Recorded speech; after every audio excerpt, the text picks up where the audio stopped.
El Ministerio Apostólico de Enseñanza y Predicación Rema Internacional presenta hoy al Reverendo Fernando García Sotomayor con la proclamación de las buenas nuevas de Dios para tu vida. El mensaje de ayer, el mensaje de hoy y el mensaje para la eternidad a los que tienen hambre y sed de la palabra de Dios. Un querigma de Dios para el que oiga, el que tiene oídos para oír.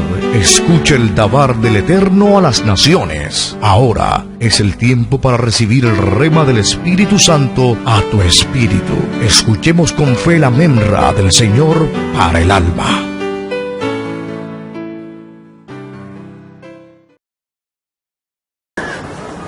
El capítulo 7. Libro del profeta Miqueas, capítulo 7. Los versículos 18 al 20. Amén. Libro del profeta Miqueas. Búsquelo allí. Miqueas es uno de los llamados profetas menores. Pero en el canon de la versión de los 70 es llamado profeta menor. Pero en el canon hebreo es un llamado profeta preexílico. Él profetizó antes del exilio babilónico. Su profecía llegó siglo VII antes de Cristo, inspirado del Señor. ¿Ya tenemos el texto? Capítulo 7, versículos 18 al 20. Le voy a pedir a mi esposa que pase por acá, me ayude con esta lectura.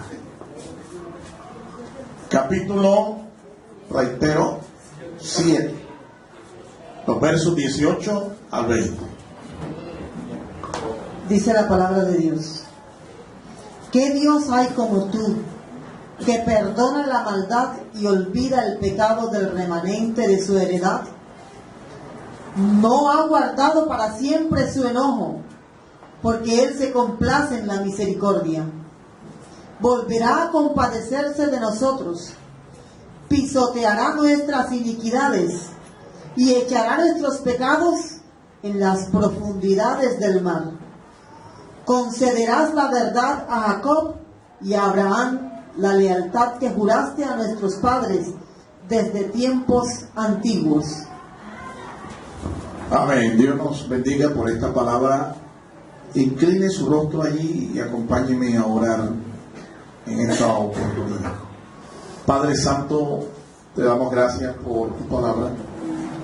Bendecimos tu nombre, Señor, y te rogamos de una manera humilde, Señor, sencilla, que abran nuestro entendimiento espiritual a la exposición de tu palabra.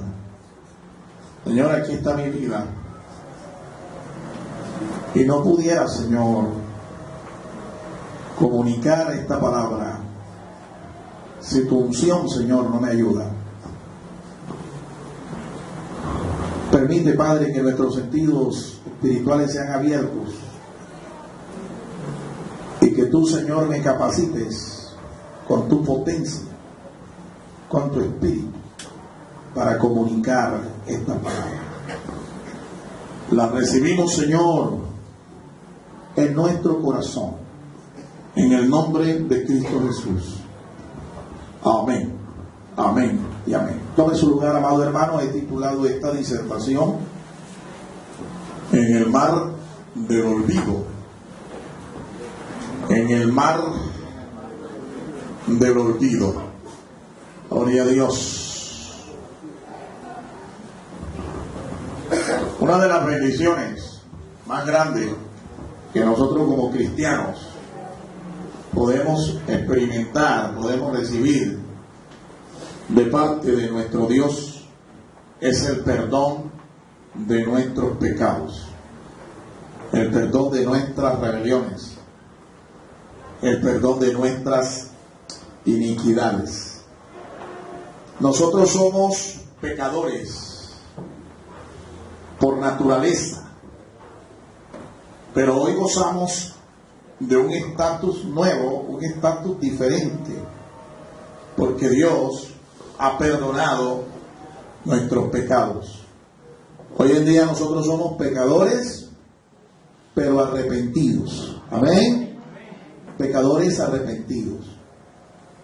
El día que usted y yo hicimos confesión de fe por nuestro Señor Jesucristo, ese día, conforme a la fe que la palabra de Dios, que el Espíritu Santo produjo en nuestro corazón, por esa fe, la sangre de nuestro Señor Jesucristo nos limpió de todos nuestros pecados. Ese día fuimos repotenciados. Ese día fuimos regenerados. Ese día usted y yo fuimos renovados espiritualmente. Algunos incluso tuvimos la experiencia no solo de recibir un milagro espiritual, sino que algunos de nosotros recibimos incluso un milagro físico, porque de alguna enfermedad crónica o terminal, o de alguna condición de ruina, una condición caída, el Señor también nos levantó. Por eso, esta es una de las más grandes bendiciones que nosotros podemos tener. Ser gente que, aunque nuestra condición de pecado no la hemos perdido, nuestra condición de pecadores, sin embargo, nuestros pecados han sido perdonados, han sido borrados. Y hoy Dios no nos mira a nosotros como pecadores. Dios no nos mira como el objeto de su ira. Dios, antes por el contrario, nos mira como el objeto de su amor. ¿Cuántos dan gloria al Señor, hermano, por eso? Esta es una de las bendiciones más grandes que usted y yo hemos recibido. Pero escúcheme, la declaración que hemos leído del profeta nos dice que no solo Dios ha perdonado nuestros pecados, sino que Dios los ha olvidado.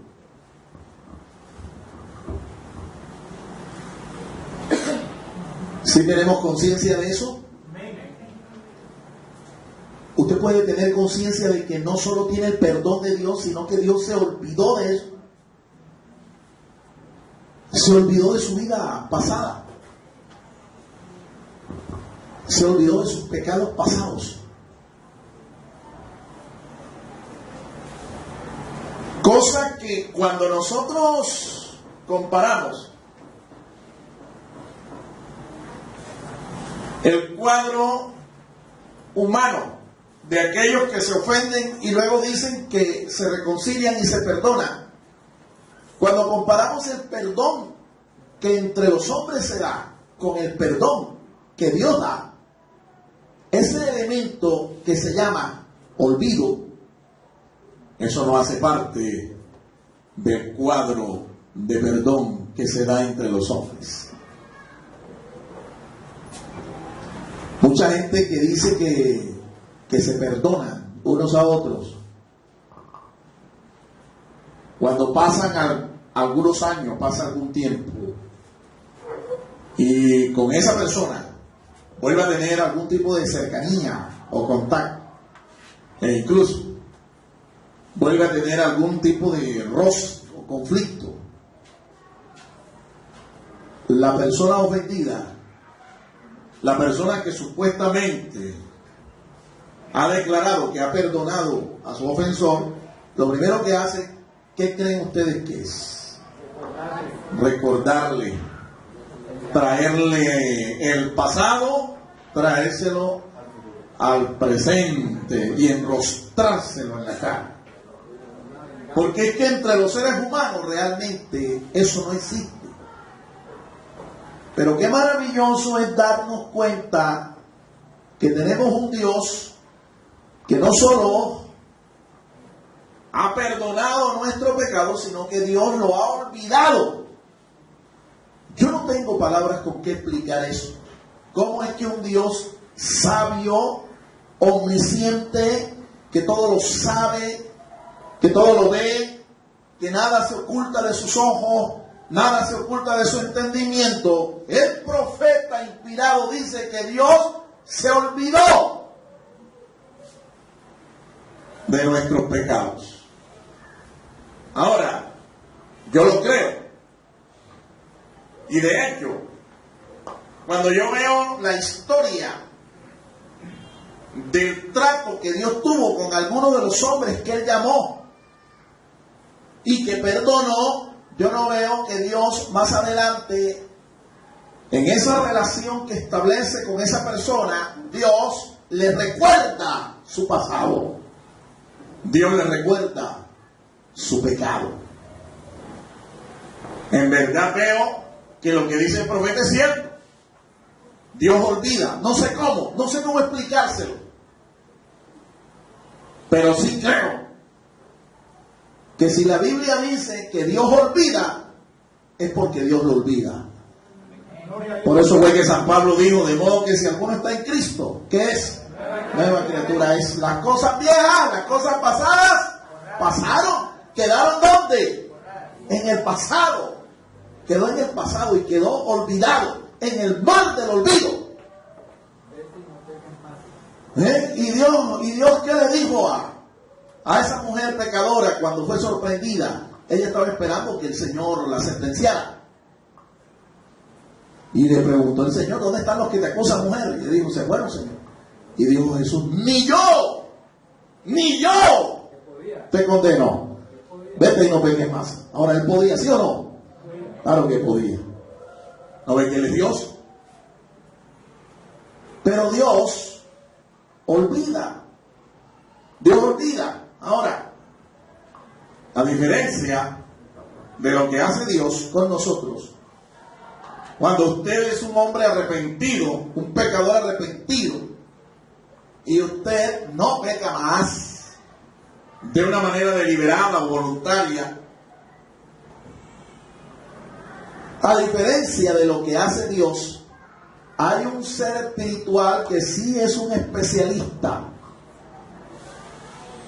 Especialmente Él se dedica a los que van al Señor en busca de su perdón,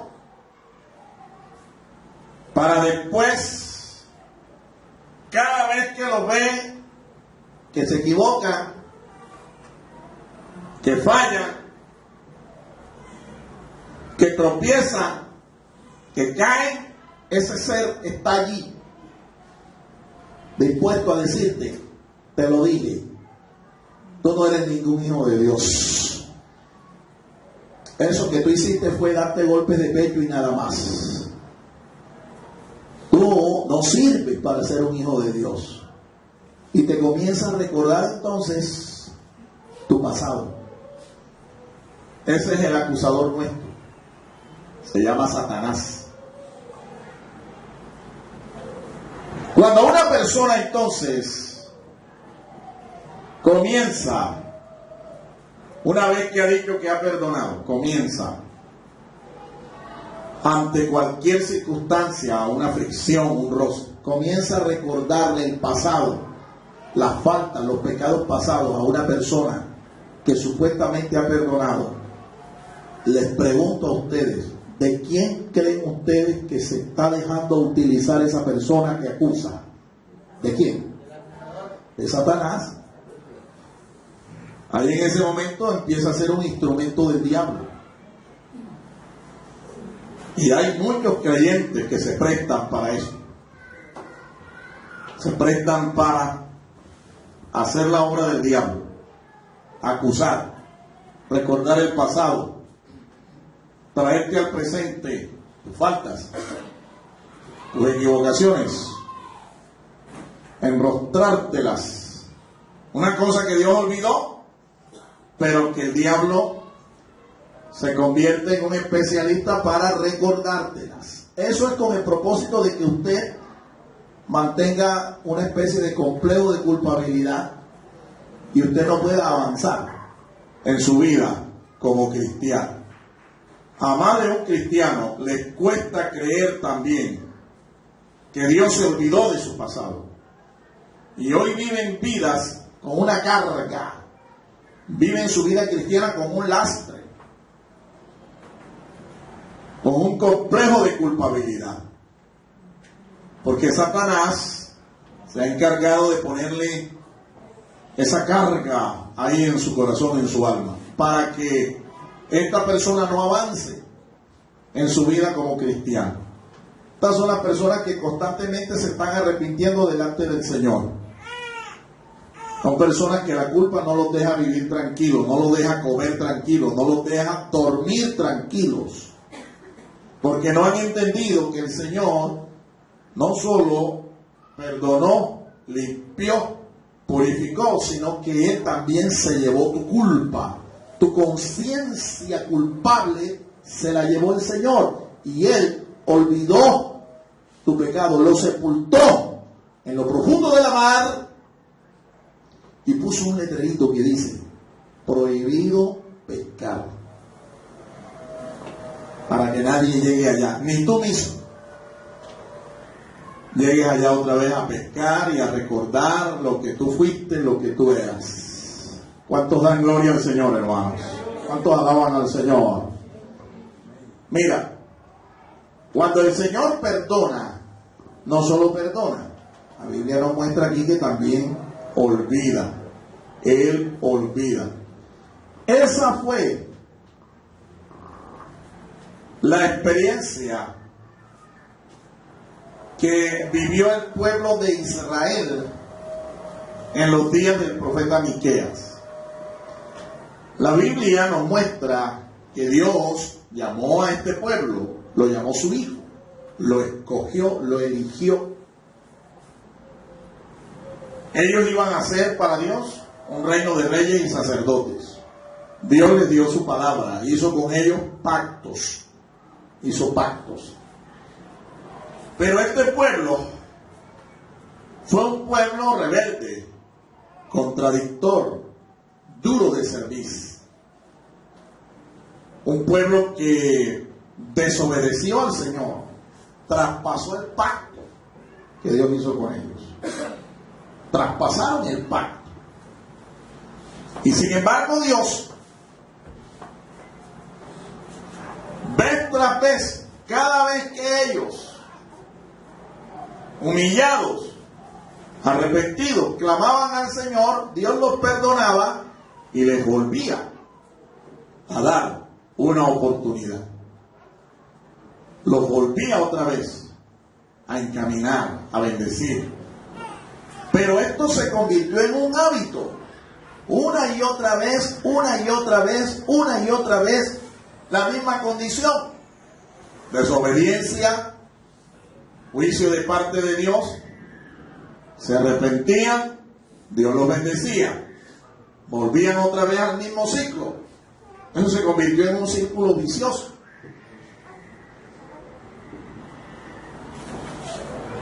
Y durante todos esos años en los que Dios trata con su pueblo, Dios les envía profetas para que ellos fueran amonestados, para señalarles su pecado.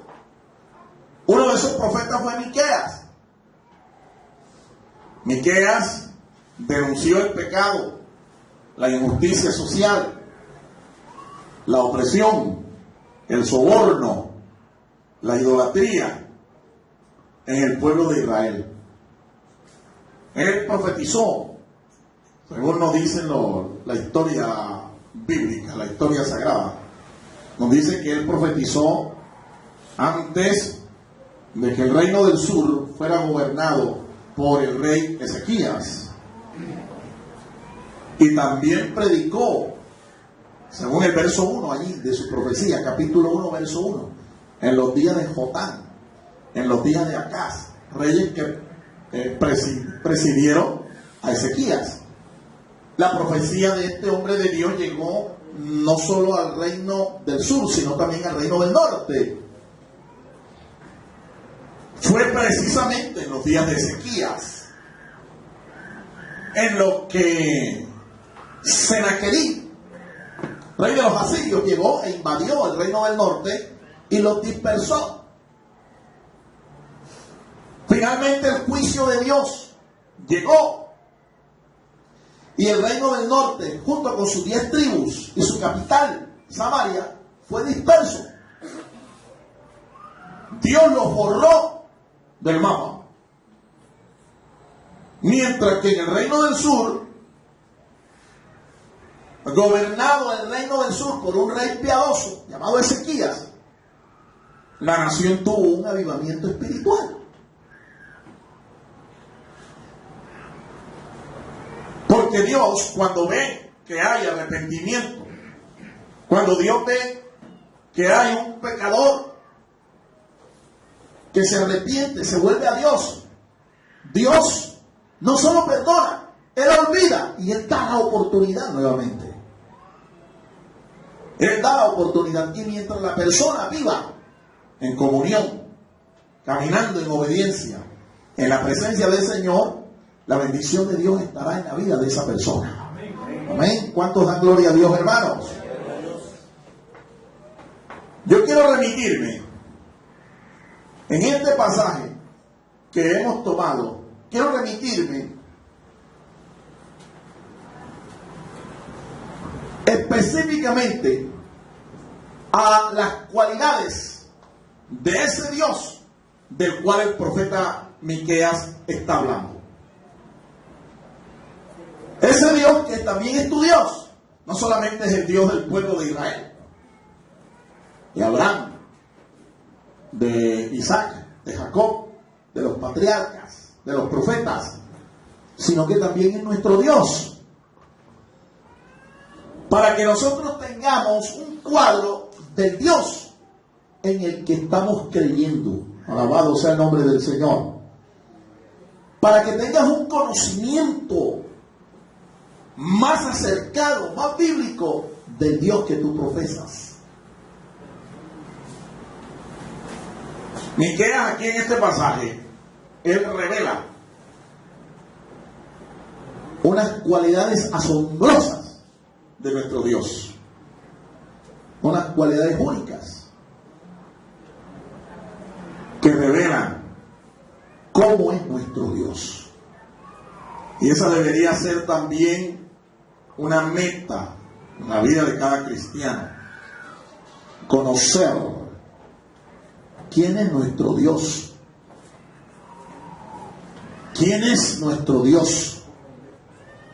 Ahora, ya desde el nombre del profeta hay un propósito del Espíritu Santo con respecto a nuestra tarea de conocer quién es nuestro Dios. El nombre Miqueas significa quién es como Dios. Eso es lo que significa el nombre Miqueas, quién es como Dios. Y fíjate que en el verso 18, donde el profeta comienza a revelar cuáles son los atributos, cuáles son las características de ese Dios, el Dios de Israel, nuestro Dios, él comienza con una pregunta, ¿no? Es casi que una exclamación de admiración. ¿Cómo comienza el verso 18? Tú mismo ahí puedes leerlo. ¿Cómo comienza diciendo el profeta inspirado? Que Dios como tú. ¡Qué Dios como tú! Ahí está la primera cualidad en la que yo quiero que te enfoques. Cuando el profeta dice que Dios es como tú, que Dios es como nuestro Dios, que Dios es como el Dios de Israel, está diciendo: nuestro Dios es un Dios sin igual. Es un Dios sin igual. No hay otro como Él. Ahora, si tú comienzas a estudiar la naturaleza de Dios a la luz de las Escrituras, te vas a dar cuenta que nuestro Dios realmente es un Dios que no tiene semejante. Es un Dios que no tiene semejante. ¿Cómo se cumple la palabra de Dios, verdad? dice que cuando a los hijos no se les disciplina, ellos llegarán a ser la vergüenza de nosotros, los padres. A los hijos hay que disciplinarlos. Si no quieres después, en un tiempo futuro, que pasar vergüenzas, tienes que disciplinarlos. Hay que disciplinarlos, hay que corregirlos. Estoy hablándole aquí a madres y a padres. ¿Cuántos son padres y madres acá? Hay que disciplinarlos. Porque la disciplina, la amonestación, la corrección, forma el carácter de un genuino hijo de Dios. Un Dios entonces, dije, ¿cómo? Sin igual. El profeta Jeremías dijo: no hay semejante a ti, oh Señor. No hay semejante a ti. Los profetas declaran también acerca de la condición de Dios, las características de Dios, los atributos de Dios, que es un Dios que no conoce a otro como Él. Hay cosas que Dios no conoce. Hay cosas que Dios no puede hacer. ¿Sabía usted eso? Una de ellas, dice el apóstol San Pablo cuando le escribe a Tito, que Dios no puede mentir. Los profetas dicen que Dios no conoce a otro como Él. No hay un Dios semejante a Él. Fíjense. Y es interesante, ¿no? Un Dios que todo lo conoce, que todo lo sabe, pero un Dios que no puede mentir y un Dios que no conoce a otro como Él. A diferencia de los dioses paganos, los ídolos paganos de las naciones, que son ídolos que todo el mundo sabe de qué son, cuál es su naturaleza, de qué están compuestos y cuál es el poder que tienen. A diferencia de eso, el profeta dice que nosotros tenemos un Dios sin igual. Yo no sé si tú conoces a ese Dios, hermano. Pero como dije, esa debe ser nuestra meta. Jesús dijo: esta es la vida eterna, que te conozcan a ti, el único Dios verdadero, y a Jesucristo a quien has enviado. Gloria del hombre debe ser la de conocer a su Dios. Gloria del hombre. Conocer a Dios es entonces importante, porque cuando yo conozco a Dios, yo sé de lo que es capaz Dios y de lo que también no es capaz. Mire, un Dios sin igual. Sigue diciendo el verso 18. Mira lo que sigue diciendo el verso 18. ¿Qué Dios es como tú? O sea, ¿qué es lo que lo hace a Él un Dios sin igual? Lo que sigue allí diciendo: perdona la maldad. ¿Qué más hace ese Dios sin igual? Y olvida el pecado. Perdona y olvida. Perdona y olvida. Hermano, hermana, cuando tú recibiste a Cristo, Dios te perdonó. ¿Cuántos lo creen? Pero no solo Dios te perdonó, sino que Él olvidó eso. Él lo olvidó. Él lo olvidó. Hermano, ¿lo estás entendiendo espiritualmente? Dios lo olvidó. Entonces, ¿tú por qué sigues recordando eso? ¿O por qué permites que te lo recuerde Satanás o te lo recuerde cualquier otra persona? ¿Por qué lo permites? Cuando usted esté siendo acusado de un pecado que ya fue confeso, un pecado del cual usted ya se apartó, usted reprenda a quien sea, porque usted sabe que eso no viene de Dios. Porque la Biblia dice que Dios perdonó y ¿qué más hizo? Olvidó. A su nombre. Segundo, el profeta declara a un Dios de misericordia. En esos dos versículos que hemos leído, creo que 2 o 3 veces se revela que nuestro Dios es un Dios de misericordia. Un Dios de misericordia. ¿Qué es la misericordia? Es un atributo de nuestro Dios. ¿Cómo se define la misericordia de Dios? La misericordia de Dios es esa cualidad, esa perfección de Dios que le permite a Él, de su libre voluntad, no concedernos la paga o retribución de nuestras iniquidades, nuestras rebeliones, nuestros pecados. Por misericordia de Dios, usted y yo no recibimos lo que merecemos por causa de nuestros pecados. Por su misericordia. Creo que ahí está explicado ahí mismo en el pasaje. ¿Qué es lo que es la misericordia? Usted puede mirar bien allí y el profeta dice que Él no paga conforme a nuestros pecados. Él no retribuye, no devuelve conforme a nuestros pecados. ¿Por qué? Porque Dios es un Dios de misericordia.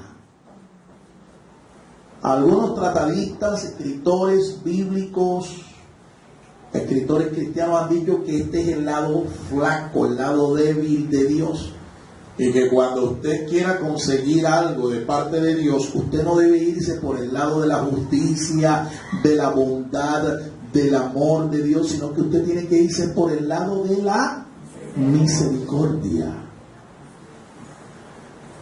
Porque por aquí como que Dios, usted le puede coger a Dios, con todo nuestro respeto y nuestra reverencia, le puede coger a Dios el bajito.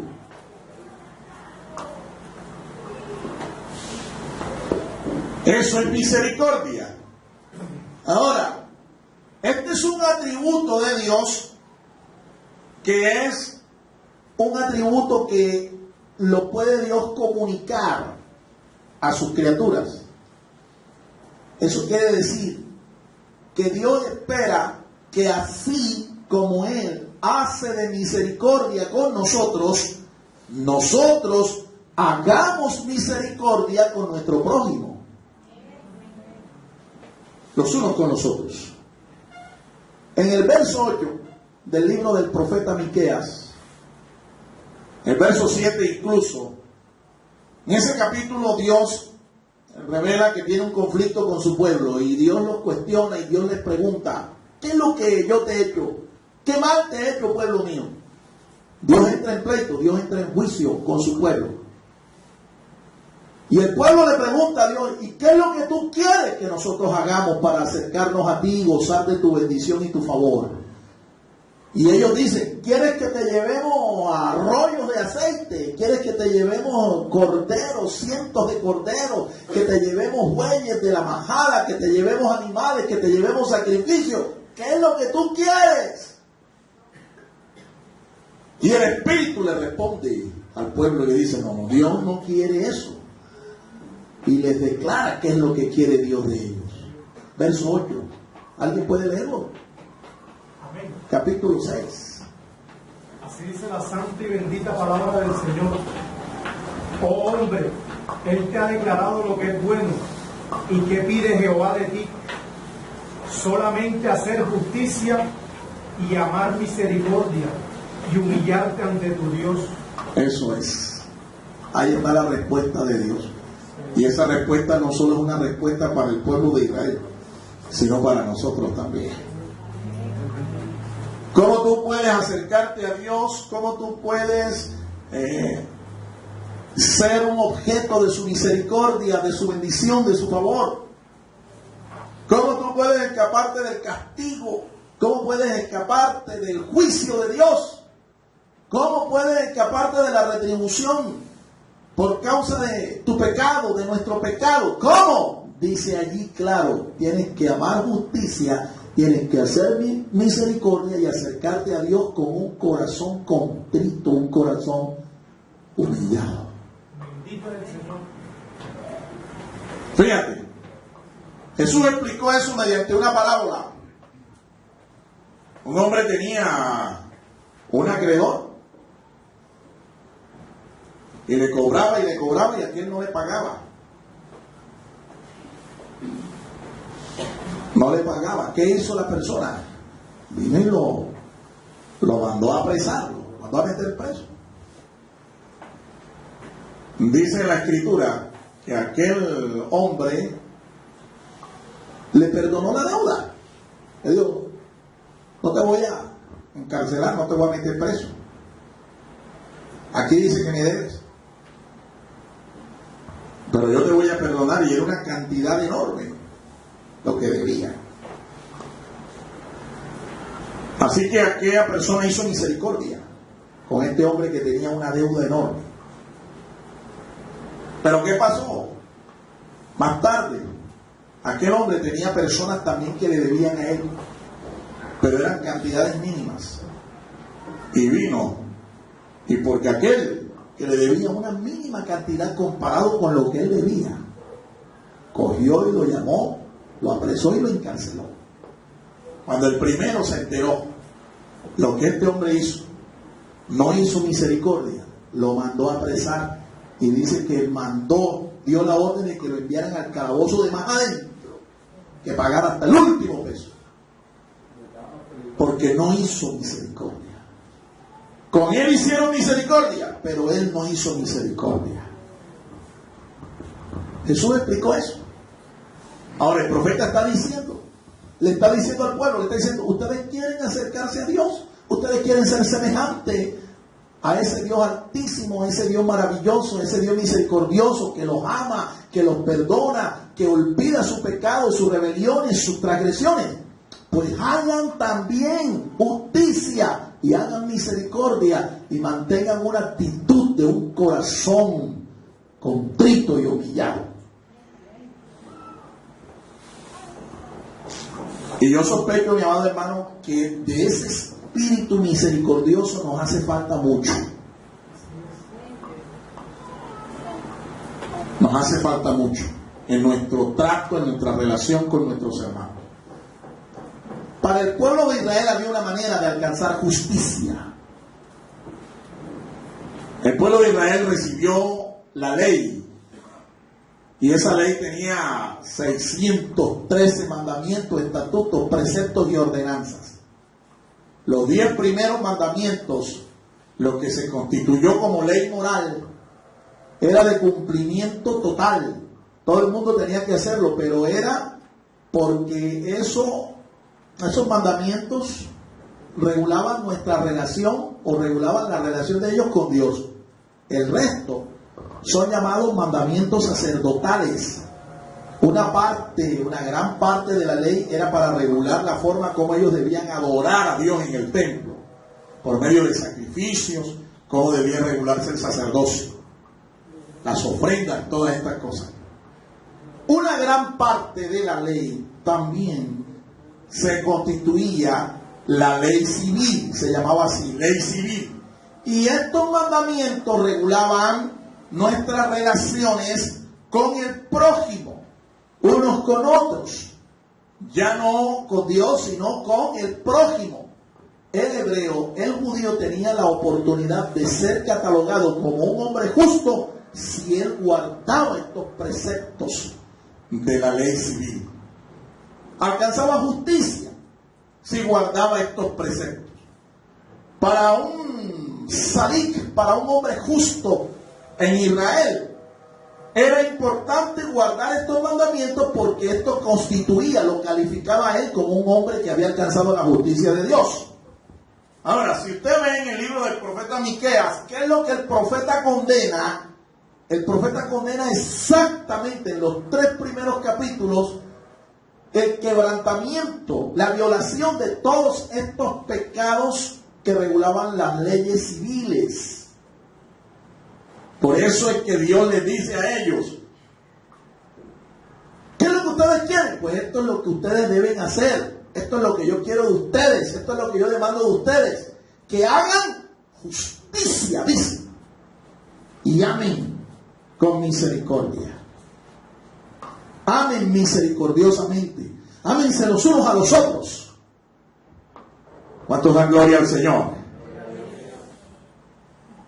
En el libro de Éxodo, yo quiero que usted mire allí en el capítulo 34 del libro de Éxodo, porque todo judío conocía eso.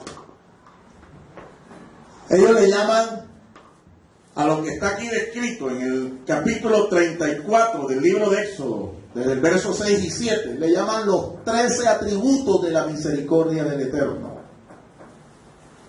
13 atributos que tiene la misericordia del Señor. Y aquí se describe cómo es que es eso de ser misericordioso. Cómo es que Dios es misericordioso. Capítulo 34, versos 6 y 7. ¿Ya lo tenemos? ¿Cómo dice ese texto? Repito, para todo hebreo es conocido. Todo judío sabía qué significaba ese pasaje. Ese pasaje describe los 13 atributos de la misericordia de nuestro Dios. ¿Cuáles son esos atributos de la misericordia? Ahí está. Verso 6 y verso 7. Y pasando Jehová por delante de él, proclamó: Jehová, Jehová, fuerte, misericordioso y piadoso. Ahí está. Si usted lo cuenta, usted va a descubrir que hay 13 cualidades que describen la misericordia de nuestro Dios. Siga, hermano. Tardo para la ira. Tardo para la ira. Y grande Grande en misericordia.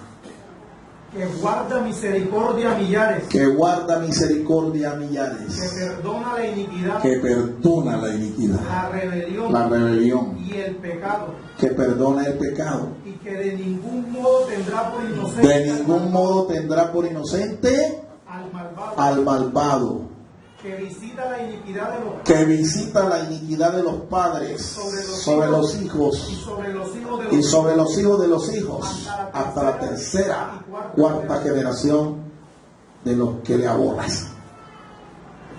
Ahí está. ¿Usted quiere saber cómo es la misericordia de Dios? Ahí está descrita. Ahora, como dije, este es un atributo que es comunicable. Este es un atributo que describe cómo debe ser nuestra relación con Dios y nuestra relación con nuestro prójimo, unos con otros. Dios espera también que tú y yo seamos misericordiosos. Número 3.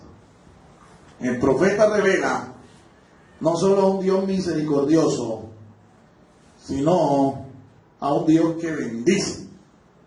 Él es el Dios de la bendición. En el texto hebreo dice la verdadera bendición. En nuestra traducción de Reina y Valera no dice eso. Pero en la traducción, o mejor, en el texto masorético, la versión hebrea autorizada, cuando se refiere al Dios que bendice, describe esa bendición como algo que es verdadero. Entonces, si a ti te dicen que algo es verdadero, ¿qué te están diciendo también implícitamente?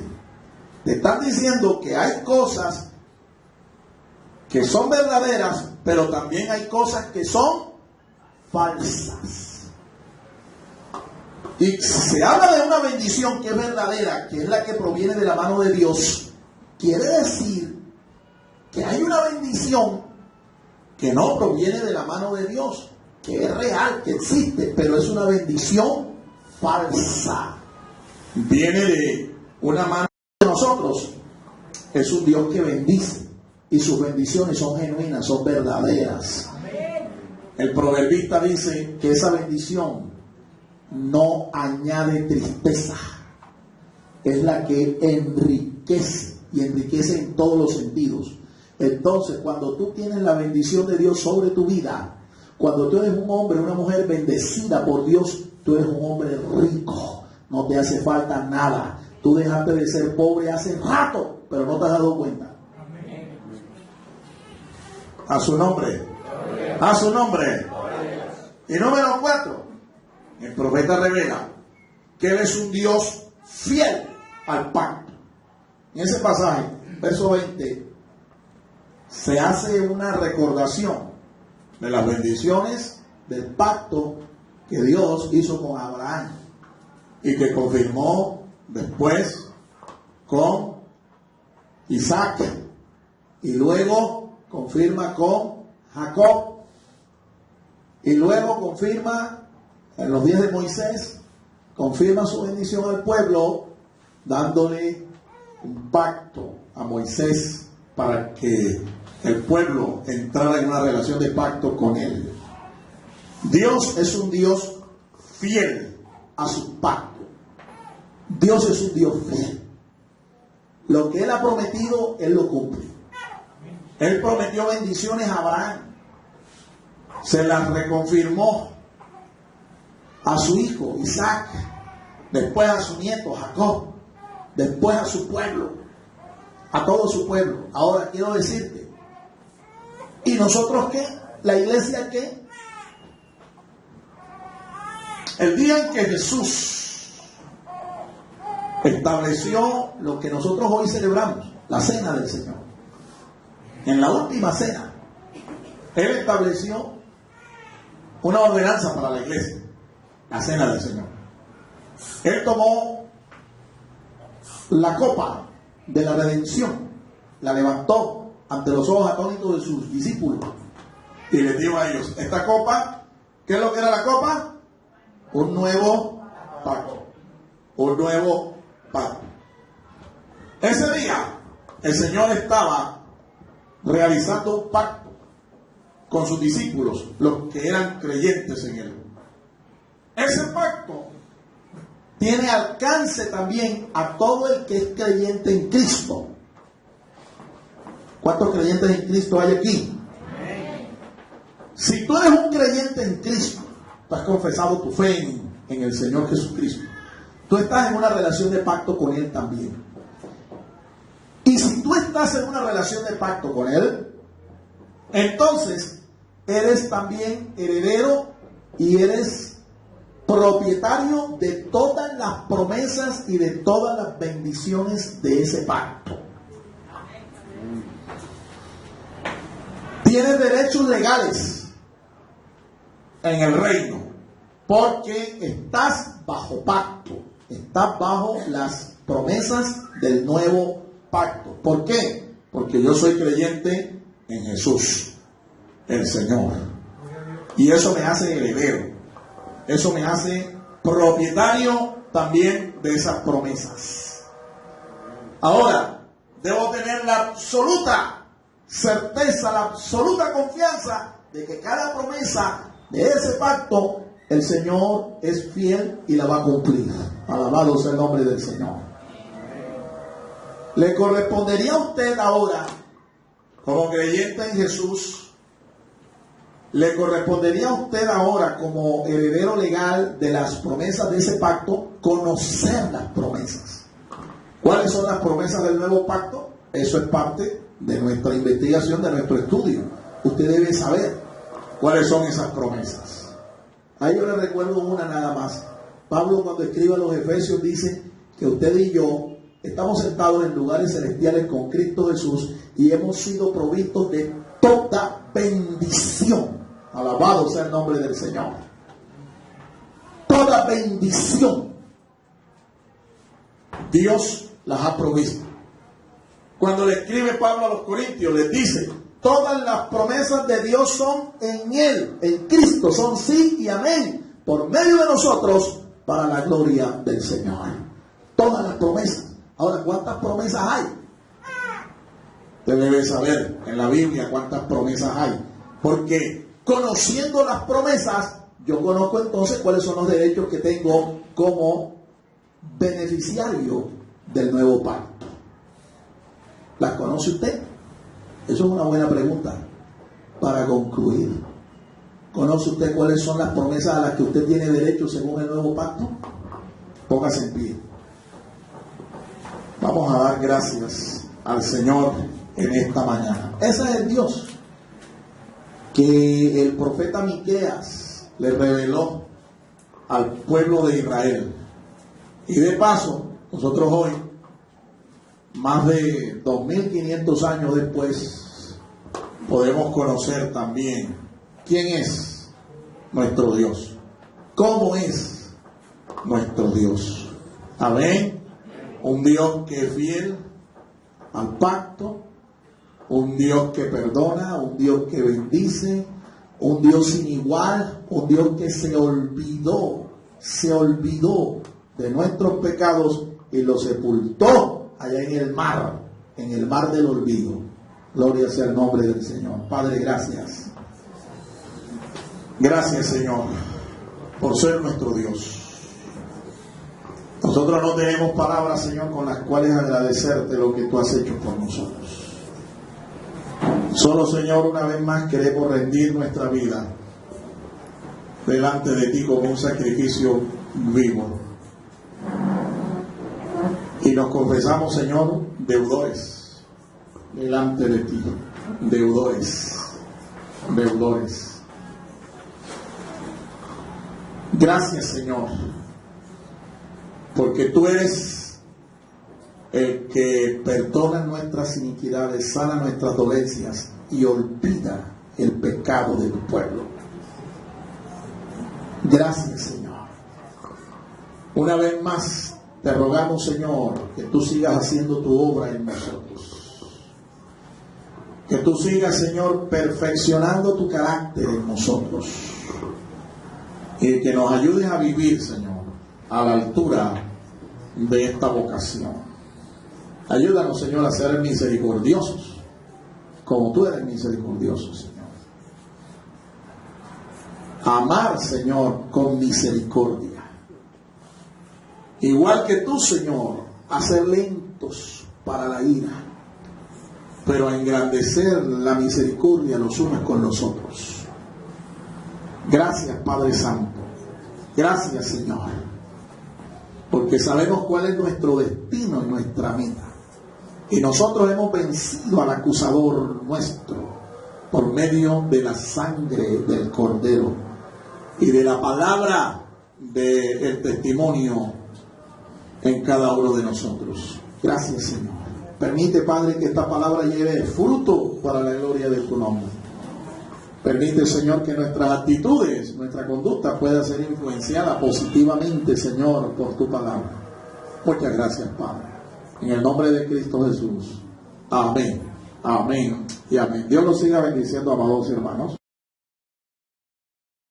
El Ministerio Apostólico Rema Internacional pone a disposición esta predicación. Ofrecemos ministración a simposios, seminarios, campañas evangelísticas, educación globalizada sana y de carácter interdenominacional. Escríbanos a ministerio-rema-internacional@gmail.com o llámenos al celular 316-270-7181.